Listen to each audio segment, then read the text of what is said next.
Fala pessoal, tudo bem com vocês? Bora atualizar as notícias do Timão porque tem um problema aí pro Corinthians resolver, que é a questão envolvendo as dívidas relacionadas a Rodrigo Garro e Félix Torres, podendo gerar inclusive um transfer ban, vocês sabem, né? Não consegui inscrever jogador e tudo mais. Eu vou te atualizar tudo a respeito disso. E o time definido para encarar o Fluminense com retornos importantes. Chega mais, eu sou o Chico Garcia, inscreva-se no canal e vamos juntos. Vamos começar com essa notícia porque a Corte Arbitral do Esporte definiu datas para audiências envolvendo esses imbrólios jurídicos aí relacionados a Rodrigo Garro e Félix Torres. Eu vou te explicar exatamente o que está acontecendo.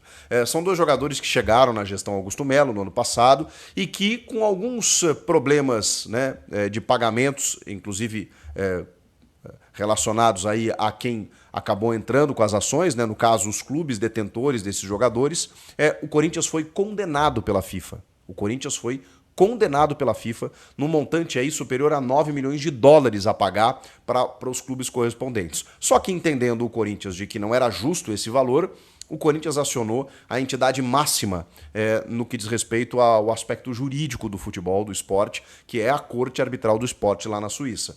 E isso demora, né? Leva um tempo até processual, né? Até tudo ser definido, e agora o CAS definiu as datas das audiências. No dia 30 de abril, o CAS definiu que vai ser discutida a ação movida pelo Tajeres, relacionada à contratação do Rodrigo Garro, e no dia 7 de maio a audiência será com o Santos Laguna, que era o detentor dos direitos do Félix Torres.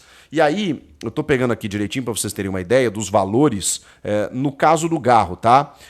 O Corinthians foi condenado a pagar 3 milhões e 600 mil dólares, além de juros de 18% ao ano, de janeiro de 2024 até a data do pagamento, né, quando o Corinthians pagar, e também determinou que o Corinthians pague uma indenização de 722 mil dólares. Cara, isso aí, na conversão, né, é mais uns 3, 4 milhões de reais.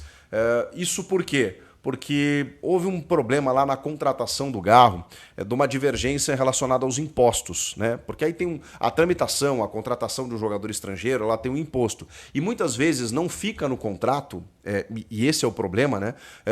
Quem que tem que arcar com esse imposto? Se é o clube que está comprando ou é o clube que está vendendo. E esse montante ele não é baixo, é mais de 600 mil dólares. O Corinthians não pagou, o Tajeres reclamou e houve até um problema no registro, na inscrição do Garro. Vocês vão lembrar, ele demorou um tempo para ser liberado. Aí, dentro daquele imbróglio todo, o Corinthians foi lá e pagou à vista 4 milhões de dólares para liberar o jogador, para poder inscrever o jogador. Aí o Tajeres aceitou, mas faltavam algumas prestações. De qualquer forma, esse montante restante, quando não foi pago, o Tajeres foi lá e acionou a FIFA e a FIFA condenou o Corinthians. Então, esse é o fato, tá? A FIFA condenou o Corinthians. O Corinthians agora está recorrendo.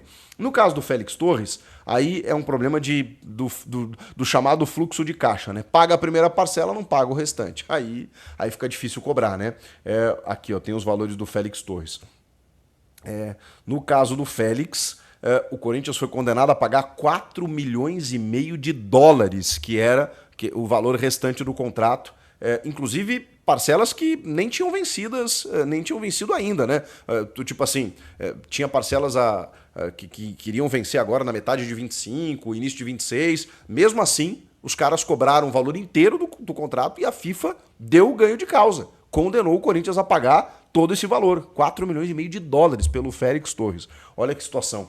E ainda, juros de 18% ao ano e mais uma multa de 675 mil dólares. Cara, realmente, assim, eu sou muito leigo nessa história, tô apenas dando a informação aqui pra vocês, mas, cara, tipo assim, eu não sei se é a fama de mal pagador que o Corinthians teve nos últimos anos, mas impressionante.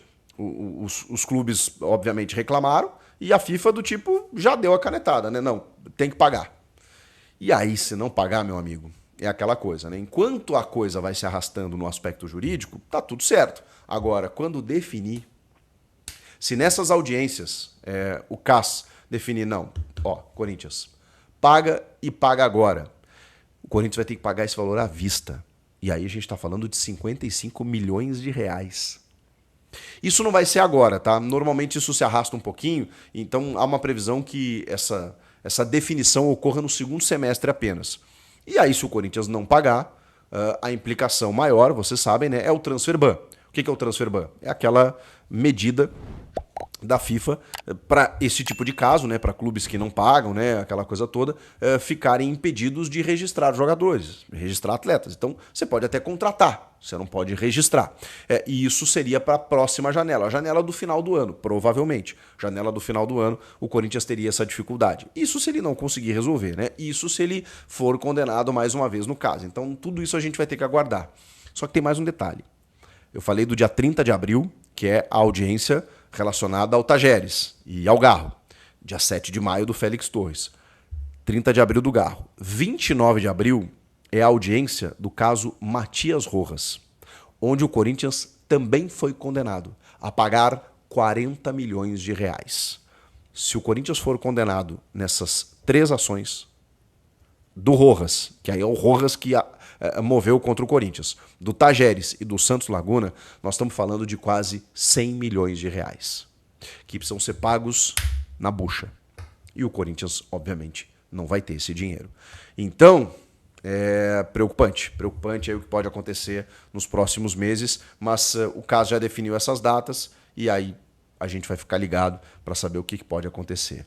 Cara, é impressionante, né? Como um erro, muitas vezes, né? Não tinha dinheiro aqui e tal, porque o Corinthians precisava contratar, estava com problema de o patrocinador não tinha chegado ainda, aquela coisa toda. Difícil, difícil. Vai ter que resolver. Vamos falar de coisa boa? Vamos falar de dentro de campo? Porque o Corinthians encara o Fluminense nessa quarta-feira, na Neoquímica Arena, e com o time já definido, né? Como a gente já vinha falando, com os retornos do Fabrício Angileri, que volta importante essa, hein? Meu Deus do céu. O Corinthians não tem o lateral esquerdo reserva, então o Angileri, que assumiu a posição, está recuperado e vai para o jogo. Mesma coisa o Gustavo Henrique. E tanto que o retorno do Gustavo Henrique, ele faz com que o Félix Torres volte para a defesa, porque ele tinha sido barrado no jogo anterior, contra o Palmeiras, entrado o Kaká, aquela coisa toda, e por questão técnica, tá? Pois bem, talvez o Ramon e o Emiliano pensaram que com o retorno do Gustavo Henrique, talvez o Félix errasse menos, né? Ou seja, pudesse ser um pouco mais seguro ali na defesa e vai colocá-lo ao lado do Gustavo Henrique. Então, o time está confirmado com o Matheus Donelli, o Mateuzinho na direita, o Angileri na esquerda, a dupla de zaga com o Félix Torres e o Gustavo Henrique, e aí o meio de campo com Ranielli, Carrilho, Bidon, Memphis, Romero e Yuri. Por que eu botei nessa ordem? Porque o Memphis é aquele 10, né? Que faz a função do Garro voltando para buscar jogo com o Romero e o Yuri no ataque. Claro que com a bola, em muitos momentos, será um 4-3-3. Com 3 volantes e 3 atacantes. Por que o Bidon e não o Martínez? Eu acho que tem uma dúvida aí. Pode ser o Martínez, mas o Bidon, justamente por ter esse engante, né? Essa condução ali de fazer um pouco mais a articulação do jogo. Não que o Martínez não faça, mas ele é um jogador mais espetado, um jogador mais de condução de bola. O Carrilho também, da mesma maneira, né? O jogador que constrói muito, mas ele não é necessariamente um meia armador. O Bidon consegue fazer, pelo menos tem essa característica, né? Não sei se ele vai conseguir fazer, mas ele tem essa característica. Então, talvez por isso esse formato. Se você coloca 3 atacantes lá na frente e 3 meio-campistas, você pelo menos precisa ter um com capacidade de articular. O Memphis ele vai fazer essa função voltando também, né? Como fizera no primeiro jogo da final do Paulista contra o Palmeiras no Allianz Parque. E funcionou muito bem. Então, assim, dessa maneira, sem o Rodrigo Garro e sem o Coronado de novo, né? Meu Deus do céu. O torcedor tá perdendo a paciência com o Coronado e, cara, eu não posso fazer nada, porque assim, ele joga muita bola. Já falei aqui para vocês dos relatos dos atletas, dos companheiros, de todo mundo que acompanha ele nos treinos, que é absurdo o que ele faz. Foi um cara importante ano passado em vários jogos, mas ele tem uma dificuldade de ter uma sequência, tem uma dificuldade, e justamente quando podia, né? Ele pode estar insatisfeito e tal, né? Com falta de oportunidades, mas assim, ele também não se ajudou, porque nos vários momentos em que ele poderia assumir a responsabilidade, ele poderia ser o camisa 10, né? O meia, inclusive até brigar por posição, para botar uma pulga atrás da orelha. Pô, o Garro tá voltando aí, mas puto, o Coronado tá jogando muito, como é que eu tiro do time? Não, ele não conseguiu fazer isso. Ele não teve uma sequência. seja por lesão, seja muitas vezes por preferência do treinador, e aí a gente não sabe exatamente por quê, né? Pode ser que ele não estivesse demonstrando, né, sei lá, alguma vontade a mais, eu não sei. O fato é que o Coronado perdeu espaço, e muito por conta de lesões em momentos inoportunos. Então é uma pena, porque ele poderia muito bem assumir essa condição nesse momento. Tá fora de novo. Então o Memphis vai ter que fazer essa função com o Romero e o Yuri lá na frente e o Bidon fazendo essa ligação entre a volância e a articulação do jogo. Eu imagino que seja mais ou menos nesse sentido.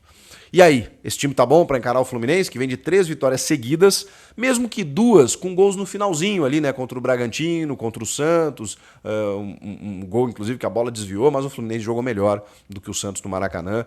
Tem jogado melhor com o Renato Gaúcho, que deu uma distensionada no ambiente lá, né? Com o Mano Menezes a coisa estava um pouco mais complicada.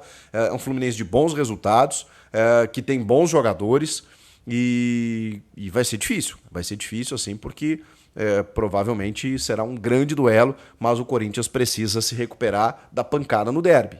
Se quiser se manter ali entre os primeiros, vocês viram que esse campeonato ele tá insano. Em termos de competitividade, não tem ninguém 100%, todo mundo tropeçou em algum momento, então assim, tem que pontuar, e é em casa. Então, vamos ver o que acontece nesse Corinthians e Flu. O que vocês acharam? Comenta aqui, inscreva-se no canal, eu volto na próxima. Tchau! Corinthians busca repetir contra o Fluminense feito que aconteceu outras 3 vezes na temporada. Hoje, quarta-feira, o Corinthians encara o Fluminense para dar resposta ao torcedor após o revés de um derby válido pela 3ª rodada do Brasileirão. Nas outras 3 vezes que o Timão perdeu nesta temporada, os comandados de Ramon Dias conseguiram a reação e saíram vitoriosos na sequência. O primeiro revés foi pela fase de grupos do Paulistão, quando o Corinthians perdeu o majestoso por 3-1. Na sequência daquele jogo, a equipe visitou a Ponte Preta no Moisés Lucarelli e venceu os campineiros por 1-0. Em jogo marcado por muita chuva, Thales Magno precisou driblar uma poça d'água para cravar o triunfo do Timão. A segunda vez que a equipe do Corinthians mostrou poder de reação foi na dura derrota por 3-0 no Equador, contra o Barcelona de Guayaquil. Dias depois, o Timão entrou na Neoquímica Arena para bater o Santos por 2-1 na semifinal do Campeonato Paulista. Já a última vez que a equipe entrou em campo no modo resposta foi quando perdeu por 2-1 para o Huracán da Argentina, na estreia da Sul-Americana 2025. A derrota foi dentro de casa, mas a equipe enfrentaria o Vasco 3 dias depois para reagir. Contra os cariocas, então, o clube do Parque São Jorge passeou. A partida terminou em 3-0 para o Timão, mas poderia ter sido mais se não fosse gols anulados na segunda etapa. Agora o Corinthians tem a chance de repetir o feito contra o Fluminense. Deixe seu like e se inscreva no canal para não perder as próximas notícias do Corinthians.